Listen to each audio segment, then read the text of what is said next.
Dan untuk mengetahui informasi lebih lanjut mengenai rapat Komisi 6 dengan sejumlah menteri, kita bergabung dengan Rian Dwiki dari DPR Senayan, Jakarta.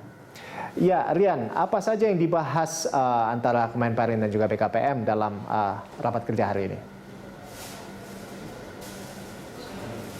Ya, Rolando, tadi ada beberapa hal yang bisa kami garis bawahi dari apa yang disampaikan oleh Menteri Perindustrian Agus Gumiwang dan juga Kepala BKPM Bahlil Lahadalia saat menyampaikan rancangan kerja di hadapan jajaran dari Komisi 6 DPR RI. Dari Menteri Perindustrian Agus Gumiwang tadi menyampaikan bahwa rancangan kerja dan anggaran Kementerian Perindustrian untuk tahun 2021 ini berdasarkan surat bersama dengan Menteri Keuangan dan Menteri PPN ini memiliki pagu indikatif sebesar 2,5 triliun rupiah dengan komposisi 9 program existing atau program yang sudah ada, dan ini ada juga 4 program baru, yaitu program dukungan manajemen, program nilai tambah dan daya saing industri, program riset dan inovasi ilmu pengetahuan dan teknologi, dan juga ada program pendidikan dan pelatihan vokasi. Lalu tadi Menteri Agus Gumiwang juga menyampaikan beberapa isu strategis yang saat ini sedang dihadapi oleh Kementerian Perindustrian. Seperti misalnya yang pertama adalah utilisasi industri yang selama pandemi COVID-19 ini menurun hingga sampai 20 hingga 50%. Terdiri dari berbagai industri seperti industri makanan, industri tekstil, bahan kimia, dan berbagai industri lainnya. Dan penurunan utilisasi ini juga menyebabkan permasalahan yang lain, yaitu permasalahan pengangguran dan juga melambatnya roda perekonomian begitu. Isu kedua adalah tingginya impor bahan baku dan bahan penolong sektor industri yang masih tinggi, di mana untuk tahun 2019 ini nilainya mencapai 126 miliar US dollar, Rolando. Dan isu ketiga adalah kurangnya efektivitas kebijakan dalam keterbatasan ruang fiskal. Dan isu strategis keempat yang tadi disampaikan oleh Menteri Agus Gumiwang, ini adalah adanya permasalahan pengurangan tenaga kerja di sektor industri. Kemudian tadi Menteri Agus juga menyampaikan beberapa target pemulihan perindustrian pasca pandemi COVID-19.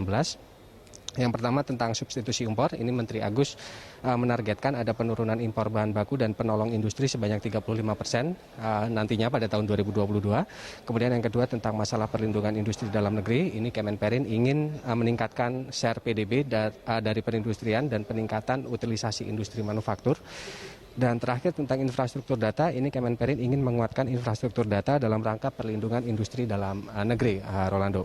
Dan tadi Menteri Agus juga menyampaikan kepada Komisi 6 tentang usulan program Kemenperin yang memerlukan tambahan anggaran, yaitu yang pertama program perlindungan dan pengamanan industri dalam negeri dengan anggaran sebesar 1,5 triliun rupiah.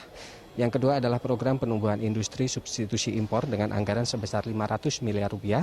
Ketiga adalah program penyiapan SDM industri dengan anggaran sebesar 1 triliun 17 miliar rupiah. Dan keempat adalah program pengembangan infrastruktur digital sektor industri dengan anggaran sebesar 410 miliar rupiah. Sehingga jumlah total usulan tambahan anggaran Kemenperin untuk tahun 2021 ini mencapai 3,4 triliun rupiah. Dan terakhir tadi dari Kepala BKPM Bahlil Lahadalia juga ada beberapa hal yang kami garis bawahi dari apa yang disampaikan kepada Komisi 6. Tadi disampaikan bahwa pagu indikatif BKPM untuk tahun 2021 berdasarkan program ini sebesar 439,5 miliar rupiah.